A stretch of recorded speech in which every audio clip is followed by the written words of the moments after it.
Une autre question qui nous venait encore de Patrick, qui est privilégié ce matin. Les autres que j'avais notés, ça va être trop long. Patrice nous demandait, serons-nous tous, je vous le vulgarise un peu, là, serons-nous tous égaux dans la nouvelle Jérusalem? Autrement dit, dans l'éternité. Est-ce qu'on va tous être égaux? Donc, on est tous aimés de Dieu également, mais est-ce qu'on va tous être égaux? La réponse, c'est non. OK. Bon. La Bible est claire là-dessus. Il y a une chose qui détermine où est-ce qu'on va passer notre éternité, c'est notre acceptation du sacrifice de Jésus ou pas. Il y a une multitude de choses qui déterminent comment on va passer notre éternité. Et ça, c'est quelque chose qu'on ne veut pas parler aujourd'hui, c'est des œuvres. Donc, on n'obtient pas le salut par nos œuvres, mais par la grâce. Mais on se positionne dans notre salut par nos œuvres de fidélité au Seigneur. Et ça, on va regarder juste quelques versets ce matin, puis il y en aurait une multitude d'autres. On n'achète pas l'amour de Dieu. Comme un enfant ne peut pas acheter l'amour d'un père ou d'une mère. Par contre, si vous êtes parent, je suis certain que vous allez pouvoir en témoigner, votre enfant peut vous plaire ou vous déplaire. Et même quand il vous déplaît, vous n'arrêtez pas de l'aimer. Donc, votre amour est impartial. Le niveau avec lequel il peut vous obéir, vous désobéir, vous plaire ou vous déplaire, ça varie. C'est la même chose avec le Seigneur. Il nous aime inconditionnellement. Par contre, il y a des choses qu'on peut faire ou ne pas faire qui vont nous permettre de lui être agréable. C'est pour ça que la Bible nous dit, n'attristez pas le Saint-Esprit de Dieu. Quand il est attristé, ça veut-tu dire que Dieu t'aime plus? Absolument pas. La Bible nous dit dans Romains 5:8, Dieu manifeste son amour envers nous en sorte que lorsque nous étions encore pécheurs, Christ est mort pour nous. Le sceau de l'amour de Dieu, c'est quelque chose qui a déjà été fait pour toute l'humanité. On ferme le dossier. Maintenant, on peut attrister son esprit ou on peut le faire qui est le bienvenu. Et la Bible nous dit que Éphésiens 2:8-10, c'est par la grâce que vous êtes sauvés et au moyen de la foi. Amen. C'est clos, c'est clair, c'est définitif. Ce n'est point par les œuvres afin que personne ne se glorifie. Mais c'est pas tout. Car vous êtes son ouvrage, ayant été créé en Jésus-Christ pour de bonnes œuvres que Dieu a préparées d'avance afin que vous les pratiquiez. La Bible nous dit que celui qui donne un verre d'eau à un de ses plus petits, ce ne sera pas oublié. Qu'est-ce que ça veut dire, ça? Ce ne sera pas oublié si on est tous égaux. Que tu le donnes ou que tu le donnes pas, ça change rien. Non, selon Dieu, ça change quelque chose. Parce que même si on a tous le même accès au royaume de Dieu, on n'aura pas toute la même position dans ses demeures célestes.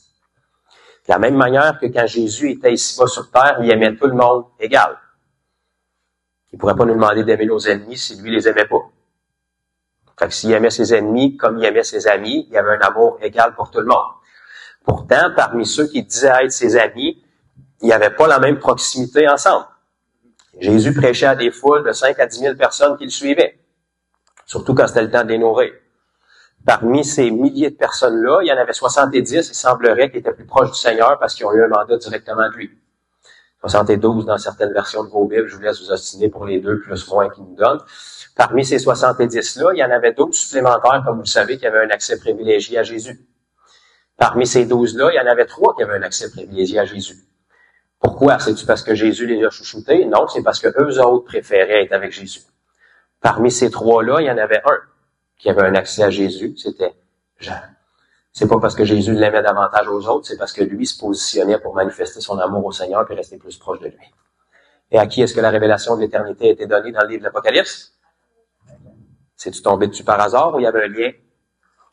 Il n'y a rien de par hasard là, dans la Bible. Il faut comprendre, surtout quand la Bible nous donne des chiffres, des explications. Là, le 40 jours que Jésus a passé dans le désert en jeûne tout à l'heure, où est-ce qu'il a été tenté par le diable, lorsqu'il est ressuscité, combien de jours qu'il y a eu avec ses disciples? Alléluia! Donc le Seigneur venait de leur payer pour le 40 jours qu'il avait perdu dans le désert, parce que le temps que tu passes avec Dieu, c'est jamais perdu. Il va te le rendre à quelque part. Donc, la Bible nous dit qu'il n'y a rien de nos œuvres qui va être oublié. On est récompensé dans l'éternité pour tout. Et de la même manière que c'est pas tous qui avaient la même proximité avec Jésus ici-bas sur terre, c'est pas tous qui vont avoir la même proximité avec Jésus dans l'éternité. Dans 2 Jean, chapitre 1, verset 8. Vous voyez dans la Bible pour la première fois, je vous en cite un paquet depuis tantôt si vous avez remarqué, mais là on va en lire un textuellement. Dans 2 Jean, chapitre 1, verset 8.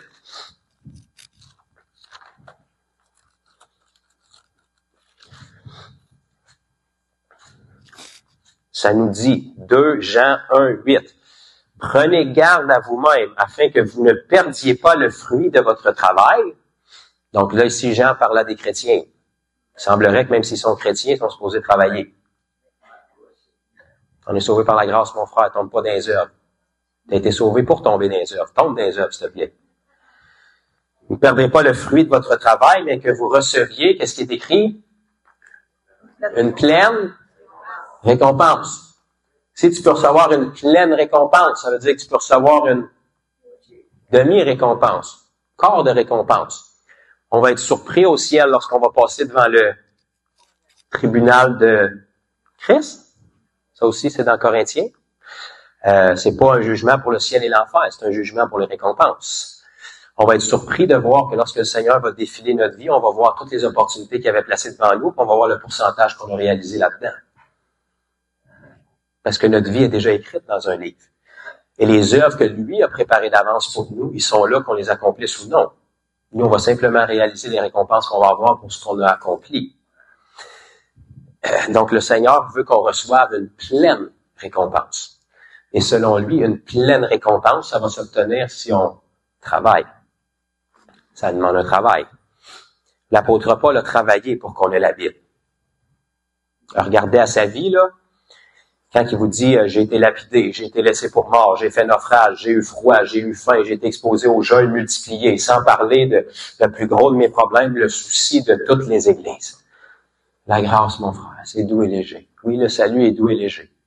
Mais ça te coûte quelque chose pour être capable de faire avancer le royaume ici-bas. Puis ce que t'écopes ici-bas, Paul nous disait, je considère que les légères souffrances du monde ici-bas ont un poids incomparable de gloire comparativement à ce qu'on va avoir dans le monde à venir. Fait que tes souffrances ici-bas, elles vont payer pour l'éternité. Et c'est toi qui décides. Si tu veux y aller mollo ici, tu vas être sauvé. Mais la Bible emploie les termes comme par le feu. OK. On va juste aller le lire ensemble pour être sûr que j'invente pas ça. 1 Corinthiens, chapitre 3. 1 Corinthiens, chapitre 3.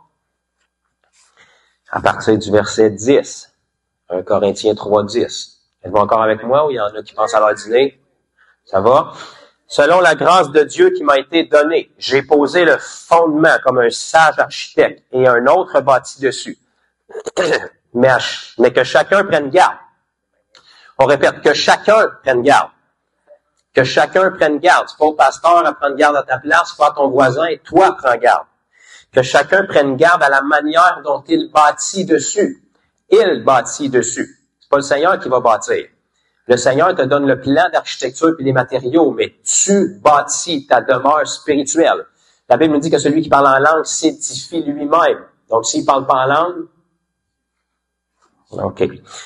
Donc, si c'est ta responsabilité d'être bâti, blâme pas le Seigneur si tu es toujours à terre. Si tu es une ruine, c'est pas la faute du Seigneur, c'est parce que tu construis pas. Bâtis quelque chose avec ce qu'il t'a donné. Car personne ne peut poser un autre fondement que celui qui a été posé, savoir Jésus-Christ. Ça, c'est notre point de départ, c'est la pierre angulaire. On a toute cette pierre-là, puis il y en a que c'est à peu près la seule pierre qu'ils ont. Vous comprenez pourquoi je me fais pas d'amis?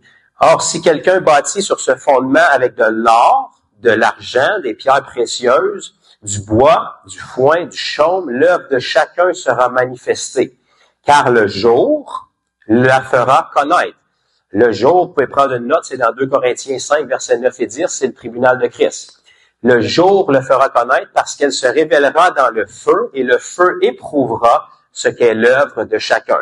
Dans tous les matériaux qu'on vient de lire dans le verset précédent, vous comprenez qu'il y en a juste quelques-uns qui sont épurés dans le feu. Les autres vont brûler. L'or dans le feu, c'est bon parce qu'elle ressort plus peu. T'es gagnant. Du chaume puis du foin dans le feu, pourtant, c'est quand même un matériau de construction. les motifs avec quoi nos œuvres sont faites, c'est ça qui détermine les matériaux. Donc, ce qui fait que tu as une richesse dans l'éternité, c'est pas que tu as amené 1 million d'âmes nécessairement. C'est que tes motifs étaient bons pour laquelle tu as amené ces âmes-là. Eux autres, ils vont être sauvés, peu importe tes motifs, ils vont être guéris, peu importe tes motifs. Mais toi, tes récompenses vont être basées sur tes motifs. C'est pour ça que la Bible nous dit que la plus grande des trois, c'est l'amour. Or, 3 choses demeurent, la foi, l'espérance et l'amour. Mais la plus grande des trois, c'est l'amour. Parce que l'espérance, on ne l'aura pas pour l'éternité, puis la foi, on ne l'aura pas pour l'éternité. Mais l'amour va demeurer pour l'éternité. Donc, c'est la voie par excellence. Si l'œuvre bâtie par quelqu'un sur le fondement subsiste, il recevra une récompense. Donc, si l'œuvre bâtie sur le fondement d'un autre ne subsiste pas, il ne recevra pas de... Merci, Denis, d'avoir compris le principe. Si l'œuvre de quelqu'un est consumée, il perdra sa... C'est tout ça qui est écrit dans vos Bibles. Nouveau Testament, Nouvelle Alliance, salut en Jésus-Christ, plénitude du Saint-Esprit, Église de Corinthe. Paul, inspiré par le Saint-Esprit, disait, il perdra sa récompense. Pour lui, il sera sauvé. Il ne perdra pas son salut, mais il va perdre sa récompense. Juste d'être sans abri dans l'éternité, ça va être extraordinaire. Mais c'est encore mieux d'occuper une des maisons que Jésus a dit qu'il s'en retournait vers le Père pour te préparer une demeure. Parce qu'il y a quelqu'un qui construit ta maison, je choisirais Jésus. Il sera sauvé, mais comme au travers du feu. Donc, le Seigneur veut qu'on ait une pleine récompense. Le Seigneur, dans les évangiles, il s'est retrouvé face à une situation où est-ce que les disciples, parce qu'ils étaient humains, pas comme nous, là, mais eux autres, ils étaient humains, ils s'ostinaient pour savoir c'est qui était le plus grand parmi eux. Je sais que c'est inconcevable pour nous dans l'Église aujourd'hui de penser qu'ils pensaient de même, mais eux autres, ils s'ostinaient là-dessus, mettons. C'est qui est le plus grand et le plus important. Regardez bien ce que le Seigneur n'a pas fait. Ma gang de pourris, comment voudriez-vous oser vous penser grand? Jésus n'a pas dit ça. Jésus a dit, quelqu'un parmi vous va être le plus grand? Pas de problème, tu as des belles aspirations. Qu'il soit le serviteur des autres. Il n'a pas dit, cherche pas à être le plus grand. Non, il a dit, pas de problème si tu veux être le plus grand.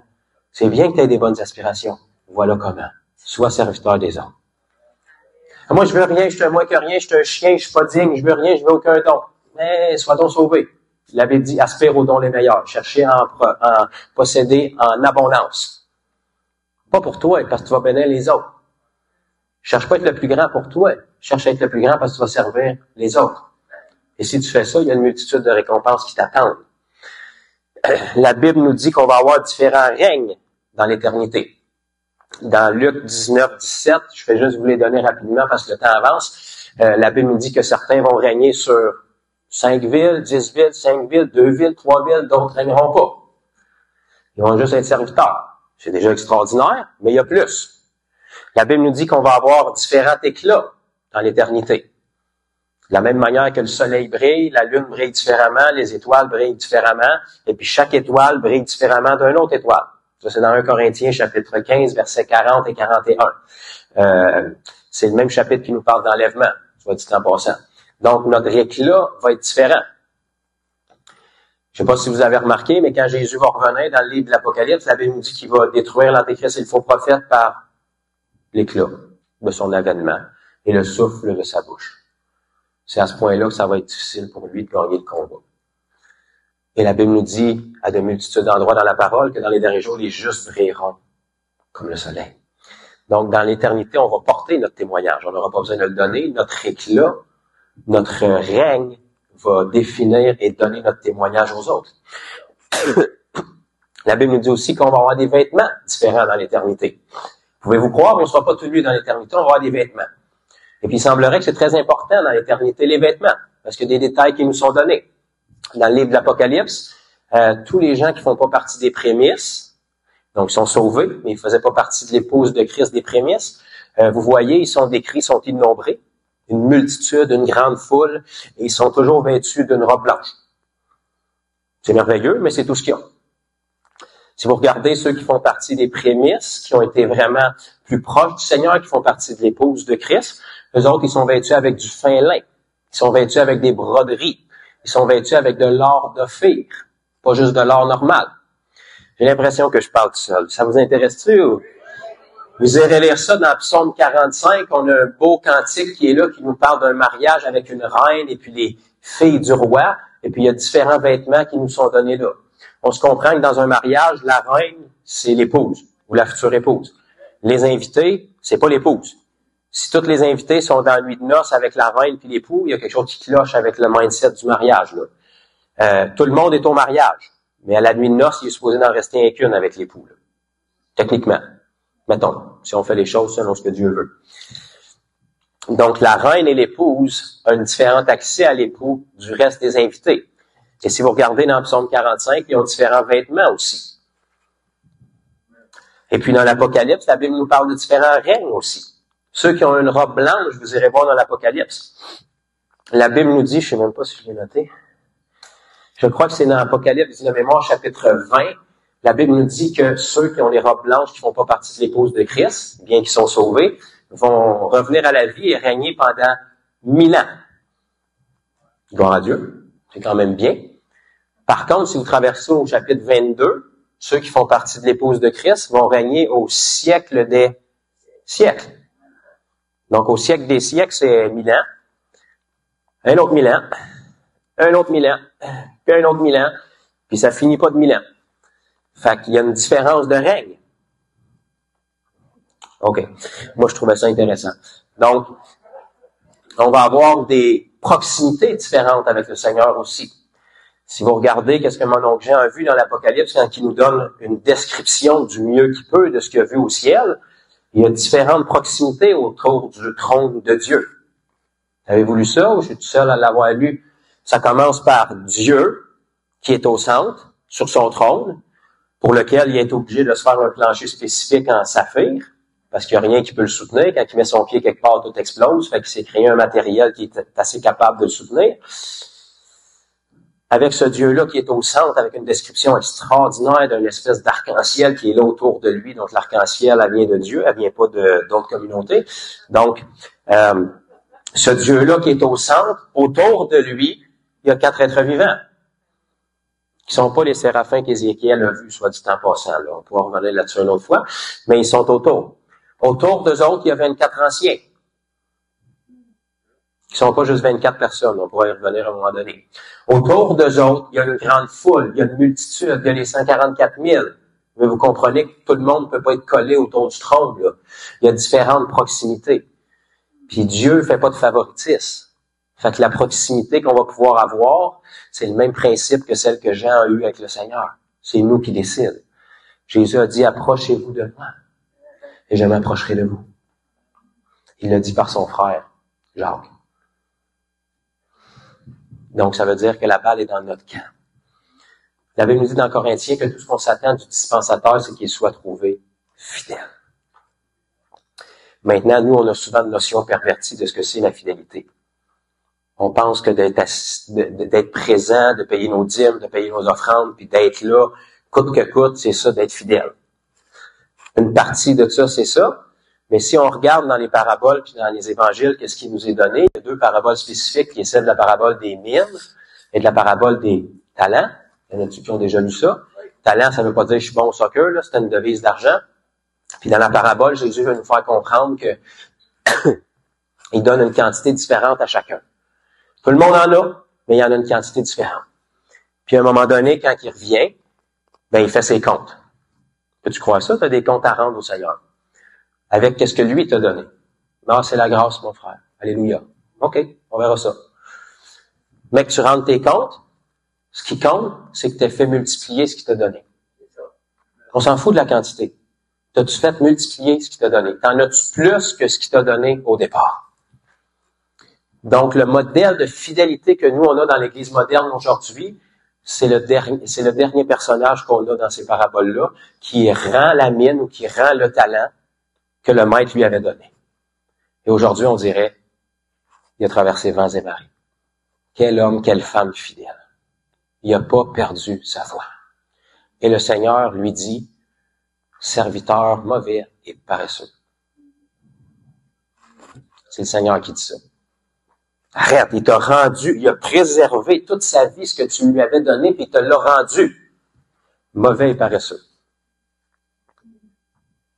Tu aurais dû mettre à la banque au moins ce que je t'avais donné, mets-le dans les mains de quelqu'un qui va le faire fructifier pour toi si tu ne sais pas le faire fructifier. Mais si tu valorises ce que je t'ai donné, il faut que ça fructifie quelque part. serviteur mauvais et paresseux. Enlevez-lui ce qu'il a, donnez à celui qui a déjà, et jetez-le au... Je rentrerai même pas là-dedans. Un Dieu d'amour sous la nouvelle alliance qui nous dit ça. Ça veut dire que la fidélité selon Dieu, c'est qu'il y a une croissance. Une stabilité, c'est même pas assez. Il est supposé d'avoir une croissance et une multiplication. Le Seigneur nous a donné une multitude de talents, mais la chose la plus importante qu'il nous a donnée, c'est le salut, puis sa présence, puis la connaissance de Jésus-Christ. Donc, le minimum de ce qu'on se doit de faire multiplier, c'est la connaissance de Christ. Donc, il faut qu'on soit capable de partager ça avec les gens. Il faut que notre vie le reflète. Un minimum, si on ne veut pas se retrouver à lui redonner que le salut qu'il nous a donné. Parce qu'on est sauvé par la grâce au moyen de la foi pour des œuvres. Donc, si on arrive au bout de la ligne, pas d'œuvre, puis tout ce qu'on a à lui redonner, c'est le salut par la grâce au moyen de la foi, moi, je pense qu'on lui redonne pas mal ce qu'il nous a confié. C'est peut-être moi qui est trop étroit dans ma façon de voir les choses. Mais la Bible nous dit « Travaillez à votre salut avec crainte et grand tremblement ». Ça, c'est notre traduction Bible Louis II. La traduction la plus claire serait « Mettez en œuvre ou faites fructifier votre salut avec crainte et grand tremblement ». On ne vit pas dans une mentalité d'œuvre. Mais le Seigneur nous donne les œuvres dans son amour parce qu'il veut être sûr qu'on ne soit pas séduit et qu'on soit préservé. Parce que la foi, tout le monde peut dire qu'il l'a. Puis tout le monde peut être séduit en disant qu'il l'a. Le Seigneur te dit, je vais vous donner un truc pour être sûr que vous ne soyez pas séduit sur la foi que vous avez. Si elle produit des œuvres, soyez rassurés. Elle est encore vivante. Quand elle ne produit pas d'œuvres, c'est pas les œuvres qui vous sauvent, c'est la foi. Mais si elle produit pas d'œuvre, la foi, elle est morte. Fait que vous l'avez plus, la foi. Puis comme il y a une seule chose qui peut vous sauver, qui est la foi, si vous l'avez plus, la foi, je peux pas rentrer dans le sauver un jour, sauver toujours aujourd'hui, mais la Bible nous dit qu'on était greffé à l'olivier franc à cause de notre foi. Ne vous vantez pas devant les branches qui ont été coupées. Car si vous la perdez, la foi, vous allez être retranchés comme ils l'ont été. Donc le Seigneur, dans son amour, veut nous préserver puis va être sûr qu'on ne soit pas séduit puis endormi dans une foi intellectuelle. Et il nous dit que notre foi va se traduire en œuvre. La Bible nous dit, à travers Jacques, que la foi sans les œuvres est morte. Et il va même rajouter, une telle foi peut-il le sauver? La réponse, c'est non. Parce qu'en réalité, c'était le seul à appeler ça de la foi. Le Seigneur, quand il scanne ça, il n'y a plus aucune foi là. Fait que tu peux avoir des œuvres sans foi, mais tu ne peux pas avoir de foi.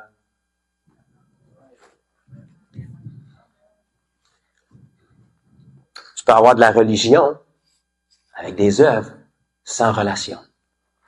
Mais tu ne peux pas avoir de relation sans œuvre.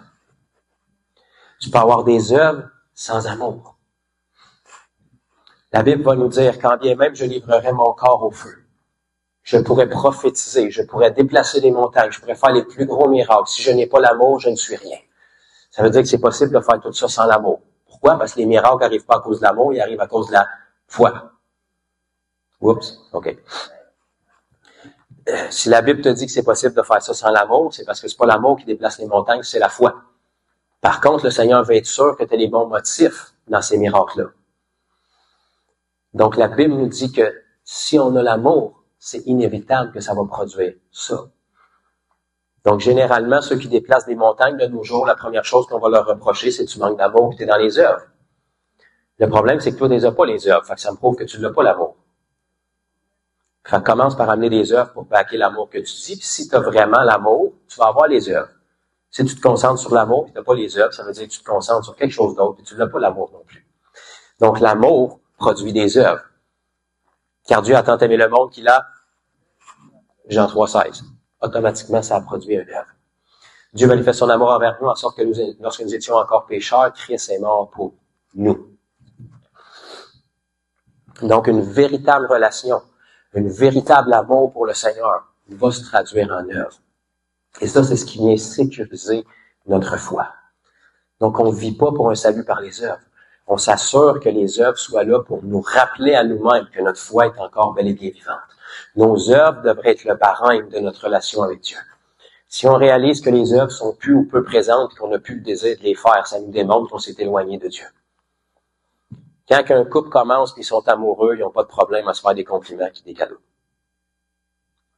Au fil du temps, on s'en fait plus. Ou on s'en fait peu. Pourquoi? Le plus important, c'est pas les compliments et les cadeaux. C'est simplement le reflet de ce qu'il y a dans le cœur. La bouche parle par l'abondance du cœur. Donc, lorsque les œuvres sont là, c'est simplement une manifestation extérieure de ce qu'il y a réellement à l'intérieur. Donc, le Seigneur veut juste qu'on soit sécurisé dans ces choses-là, puis s'assurer que notre foi continue de produire des œuvres. On n'est pas en compétition avec qui que ce soit. Ce qu'on veut, c'est accomplir les œuvres que Christ a préparées pour nous. Mais premièrement, il faut avoir le désir de les découvrir, il faut se mettre disponible pour les découvrir, puis il faut avoir l'obéissance qui puisse nous utiliser. Et plus on marche dans ces choses-là, pareil comme notre sœur a témoigné, comment est-ce que simplement à une ou deux sorties est excitée. Tout ce qu'elle a fait, c'est qu'elle a accompli quelques œuvres de plus qui étaient écrites sur sa vie. Le Seigneur les a pas écrits dans les derniers mois, là. Ils ont tout le temps été écrits. Elle a juste tout d'un coup fait un pas de plus dans les œuvres qui étaient écrites sur sa vie. Puis encore plus, puis encore plus, puis encore plus. Mais ça nous sécurise. Ça nous rappelle que notre foi est sincère, puis elle est honnête, puis ça le démontre aussi autour de nous. Donc, j'arrête là pour la deuxième question. Serons-nous tous égaux dans la Nouvelle Jérusalem ou dans l'éternité? La réponse, c'est non. On va tous avoir un salut égal, un amour égal de Dieu envers nous. Mais après ça, c'est nous qui décidons comment on va passer notre éternité. Par notre obéissance puis notre désir d'être avec le Seigneur. Donc, j'espère que ça répond, Patrick, à la question et que ça vous bénit aussi.